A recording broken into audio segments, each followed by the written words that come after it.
august gathering.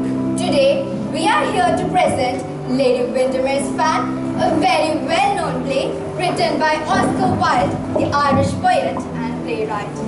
This play is set in the upper-class society of Victorian England and is a hectic upper-class comedy of madness. The play explores the possibility of redemption and forgiveness, suggesting that people can change and learn from their mistakes. It is a story of trust and love by one and betrayal by the other, leading to fall from grace. The sufferer must bear it all and remain secretive about her identity. When destiny offers her a chance, she is quick to act and save another tragedy. The following presentation is taken from all the 4 acts of the play, so sit back and enjoy. Lady Wiendemiere's Fan. Lady Wiendemiere, a virtuous and innocent young wife, was about to become the target of scandalous rumors involving her husband and a mysterious woman. Today, Lady Wiendemiere is gearing up for her 21st birthday party, but she is worried about a particular person's unwanted attention. The person is Lord Darlington, and he is the first visitor followed by the Duchess of Berwick. How the events unfold, let's have a look.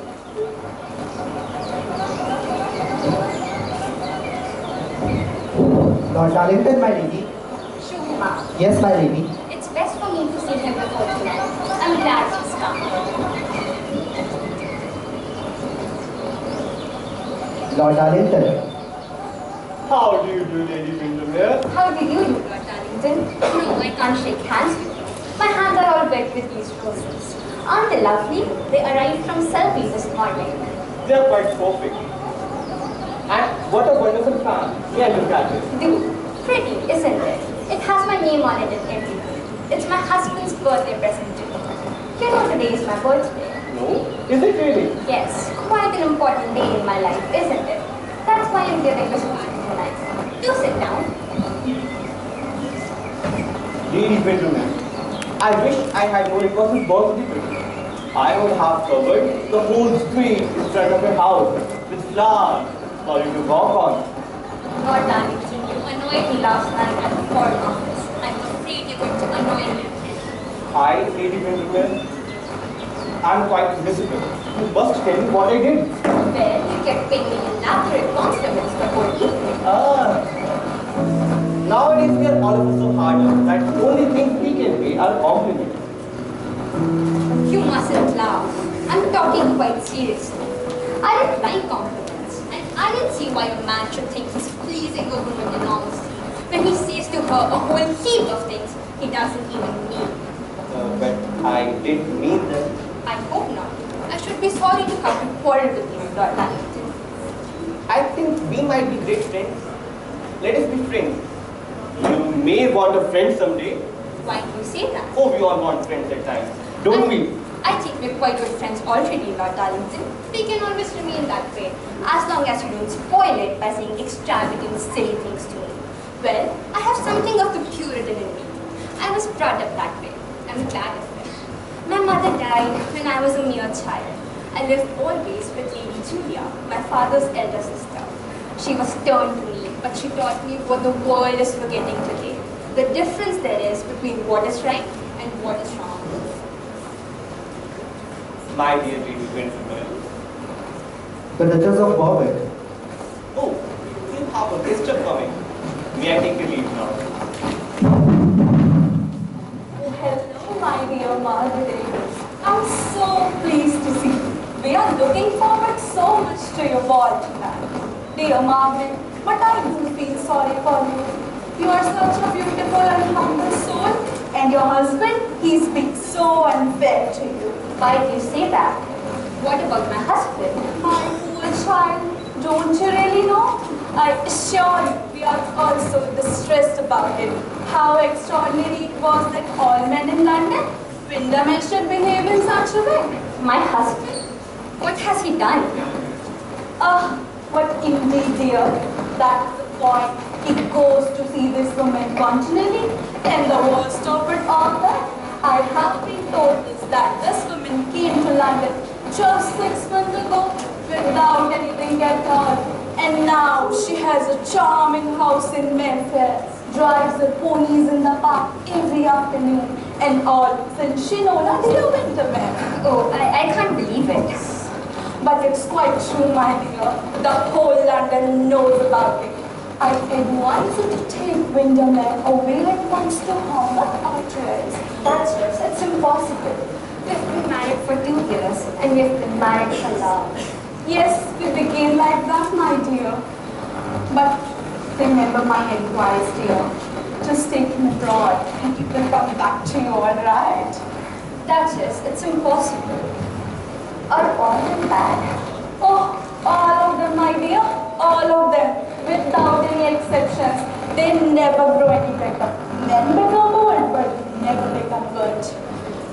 Pretty child, Margaret, you're not going to cry. You needn't be afraid, Duchess. I never cry. That's quite right, my dear. And remember my advice. Take the poor fellow out of the town at once. And it is the only thing to do. Now, Margaret, it's time for me to go. We are dining out, as usual, you know. Bye, Margaret. How horrible. This has to be some hideous mistake. No, there's not a word of truth in this stupid story. Let me check his bank book. Oh, it's locked. Mrs. Erlin, £400. Mrs. Erlin, £700. Mrs. Erlin, £600. Oh, it's true. It's true. How horrible. Well, dear, what are you doing? Margaret, yes, that was from the bank book. You have no right to do such a thing. I think it's wrong that a wife should spy on her husband. I did not spy on you. Someone who pitied me was kind enough to tell me what everyone in London knows already. Your daily visits to Curzon Street and the monstrous sums of money you squander on this woman. Margaret, don't talk like that of Miss Erling. You don't know her at all how unjust it is. As far as I know, Miss Erling, her husband died many years ago. She is alone in the world. I can simply tell you that she was once honored, loved and respected. She had position, but she lost everything. It was 20 years ago too. I am not interested in her, and you should not mention this woman and me in the same breath. Margaret, you can save this woman. She wants to get back into the society. And she wants you to help her. Me? Yes, you. How impertinent of her. Margaret, I came here to ask for your great favor. I want you to send her an invitation for a party tonight. You are mad. I shall do nothing of that sort. Margaret, do this for my sake. It's your last chance. Nothing in the whole world would induce me. Okay, I will.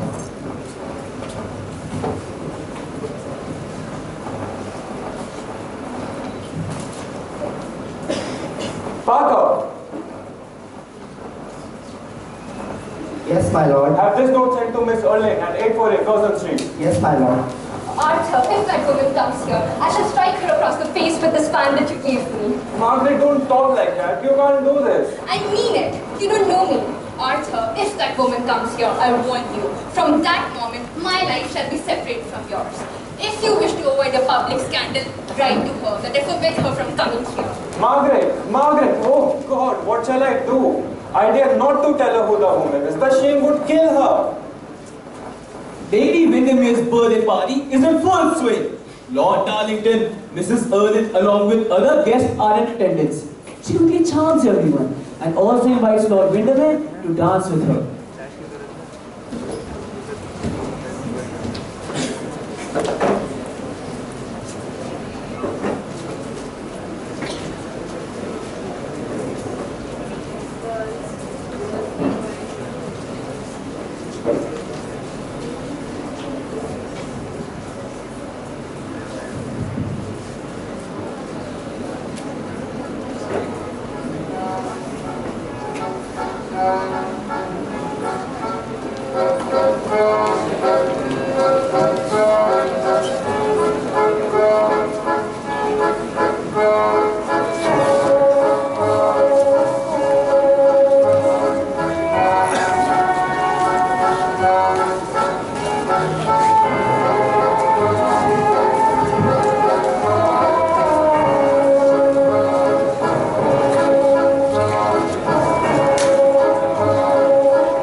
smiling.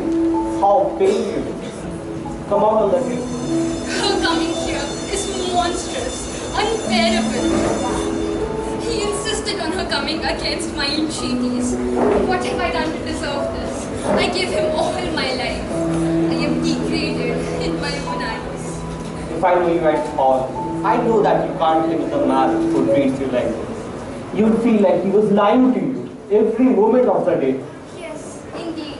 But where am I to turn to? You said you would be my friend, Lord Darlington. Tell me, what am I to do? Be my friend now. Yes, of course. I would like to be a dear friend. And for that, I offer you my life. My whole life. Leave this house tonight and come with me. Lord Darlington, I do not have the courage to do this. Let me think. What are you talking about? You break my heart. And mine is already broken.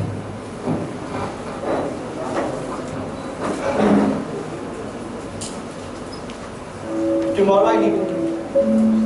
And you will never see me again. For one moment, our lives met, our souls touched, and they shall never meet again. Goodbye, Margaret. Goodbye. I will never see you again. How alone I am in life. How terribly alone. I cannot stay in this house any longer. Tonight, a man offered me his whole life. I refused it. It was foolish of me. I shall offer him mine now. I shall go to him.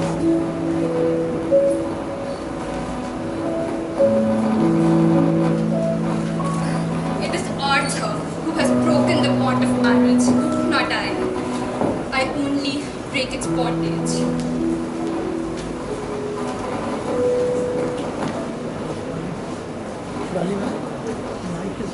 Is Lady Wiendemiere in the corridor? No, madam.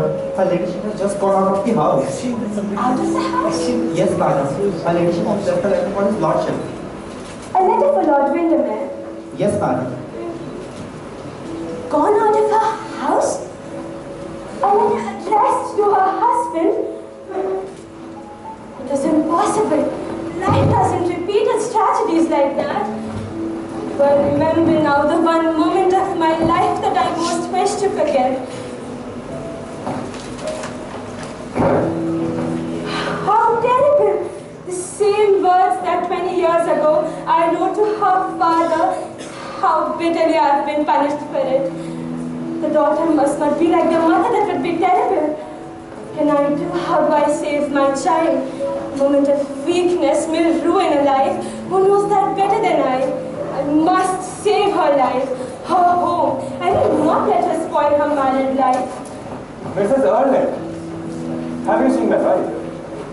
Yes, she's very tired. She's gone to bed. She said she had a headache. Then I must go to her. Oh, no, it's nothing serious. She's only very tired, that is all. She said she didn't wish to be disturbed. Will you just call for my carriage, please? Certainly. Thank you. Lady Wiendemiere is alone in Lord Darlington's house. She has decided to go away with her dear friend, Lord Darlington. But she is not sure if she is doing the right thing or not. The Puritan spirit in her stops her from taking this grave step of finishing her marriage. She is quite astonished when Mrs. Erland enters and begs her to return home to her husband. Lady Wiendemiere angrily refuses. She continues to plead, insisting that her husband loves and cares for her and that her life would be ruined if she takes this hasty step. Lady Wiendemiere continues to refuse, but she finally gives in when Mrs. Erland makes an emotional appeal. This is a grave situation. Let's see what happens next.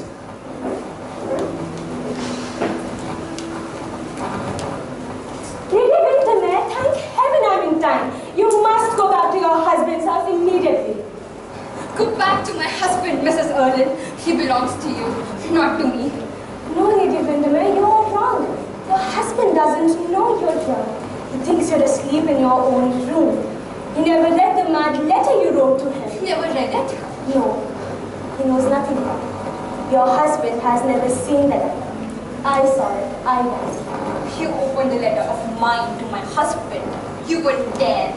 Dare or have to do it to save you from the abyss into which you're falling. Here's the letter. It should never has been written. You took good care to destroy the letter before I had examined it. I cannot trust you.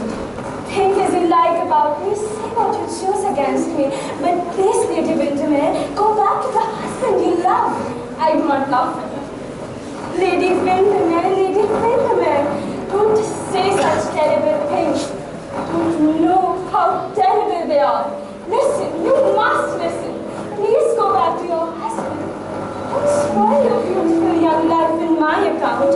Don't know what it is to be despised, mocked, sneered at, to be an outcast, to find the door shut against one.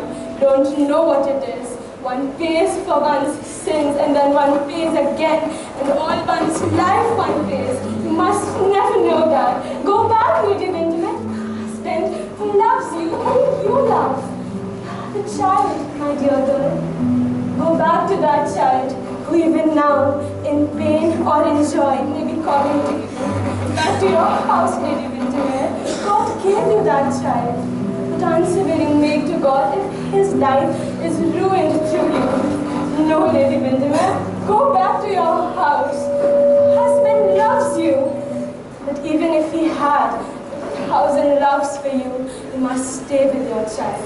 If he was harsh to you, you must stay with your child. If he ill-treated you, you must stay with your child. If he abandoned you, you must stay with your child. Your place is with your child.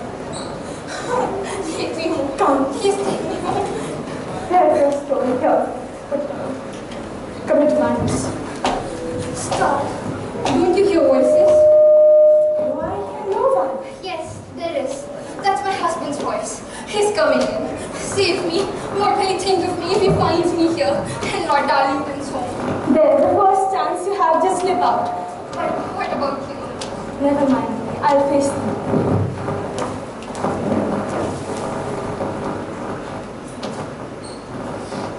Lord Wiendemiere, you had an amazing party tonight. Yeah, we had a great evening. Oh, I'm quite tired.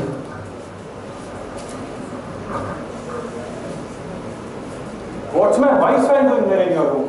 Your wife's fan? Yes, here it is. I don't know. You must know. I demand an explanation. By God, I will search your rooms. Who do you think you are, eh? No, you will not search my room. You don't have any right to do so. I forbid you. Oh, hello everyone. You all are back so early from the club. Mrs. Early. I'm afraid I took your wife's fan in mistake for my own as I was leaving your house tonight. I'm so sorry. I must leave now. I want to go to Margaret and see how she is. It's fine, don't worry about it. Well, I also have to pack my bag for tomorrow. So I will leave.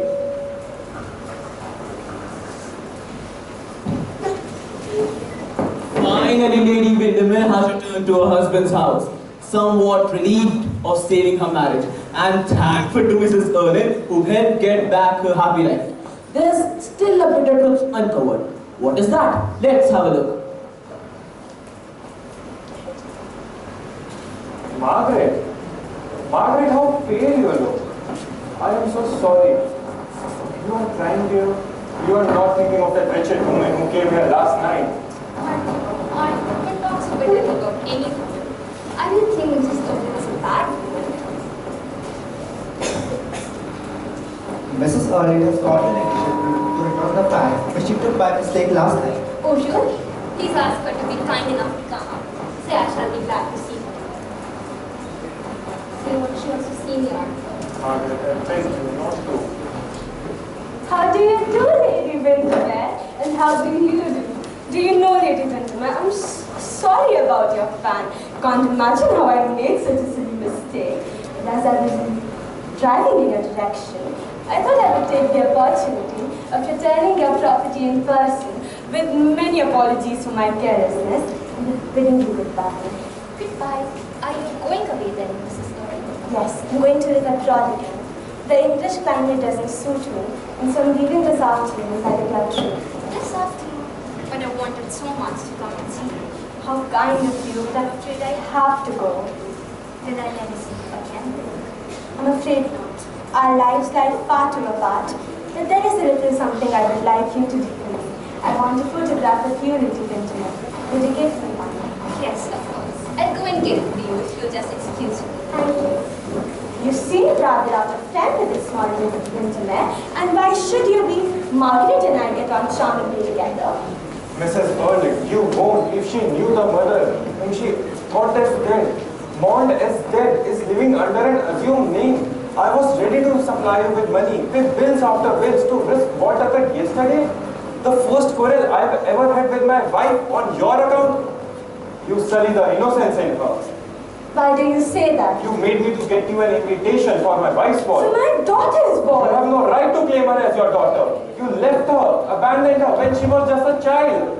Don't let us talk any more about it. As for telling my daughter who I am, it is my secret. I shall never tell her. Then I must beg you to leave our house at once, please.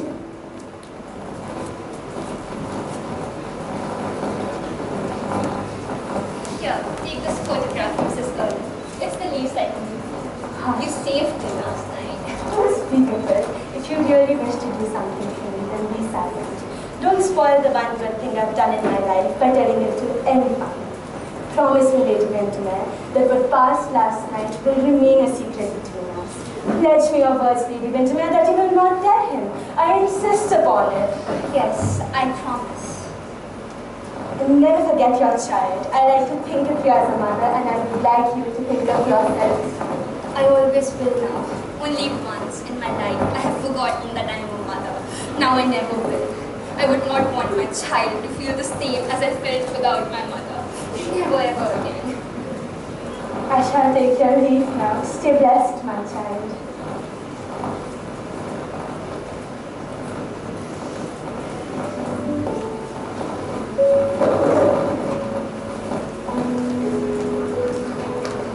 All that ends well is well. Lady Wiendemiere's life is once again happy. But there's a deep message for us in the play. The author, Oscar Wilde, has highlighted the dangers of making hasty decisions through Lady Wiendemiere's journey. Through the play's characters, he has suggested that we should not be so consumed by the decisions and the judgments we make in our life that we fail to see the true picture.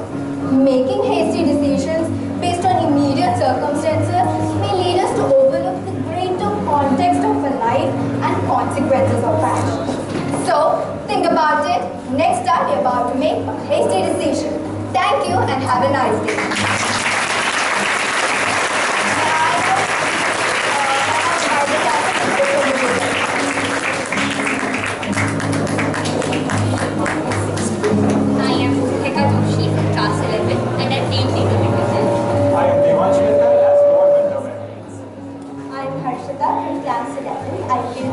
Of Mrs. Erling, the mother of Lady Wiendemiere. I am Wilde, from class 11, and I played Lord Darnish.